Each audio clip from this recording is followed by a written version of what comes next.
എല്ലാവർക്കും സ്ട്രോബെറി ചാനലിൻ്റെ kitchen tips and ട്രിക്സിലേക്ക് സ്വാഗതം. പച്ചക്കറികൾ വാങ്ങുമ്പോൾ കോവയ്ക്ക പഴുത്തുപോയതായിരിക്കുമെന്ന കാരണം കൊണ്ട് വാങ്ങാത്തവരാണോ നിങ്ങൾ?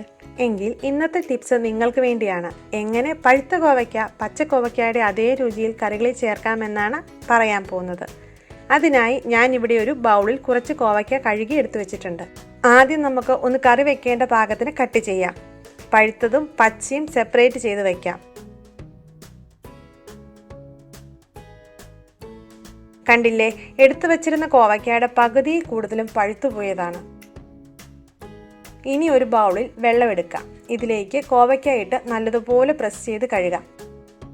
ഇങ്ങനെ കഴുകുമ്പോൾ പഴുത്ത കോവയ്ക്കായിലെ വഴുവഴുപ്പും കുരുക്കളും എല്ലാം മാറിക്കിട്ടും. ഇനി ഒരു സ്ട്രെയിനറിൽ കൂടി അരിച്ചെടുക്കാം. ഈ രീതിയിൽ വഴുവഴുപ്പ് പോകുന്നത് വരെ കഴുകിയെടുക്കാം. ഇതുപോലെ റണ്ണിങ് വാട്ടറിൽ സ്ട്രെയിനറിൽ വെച്ച് കഴുകിയും എടുക്കാം. ഇനി പഴുത്ത കോവയ്ക്ക ഉപേക്ഷിക്കേ വേണ്ട. കറികളിൽ ധൈര്യമായിട്ട് ഉപയോഗിക്കാം. കുഴഞ്ഞു പോകുമെന്നോ രുചിയിൽ കുറയുമെന്നോ പേടിക്കേ വേണ്ട. ഈ ടിപ്പ് നിങ്ങളിൽ ആർക്കെങ്കിലും ഉപകാരപ്പെട്ടെങ്കിൽ കമൻറ്റ് ബോക്സിൽ കൂടി ഒന്ന് അറിയിക്കാൻ മറക്കരുതേ. ഒരാൾക്കെങ്കിലും ഷെയർ ചെയ്ത് കൊടുത്ത് ഞങ്ങളെ സപ്പോർട്ട് ചെയ്യാനും മറക്കരുത്.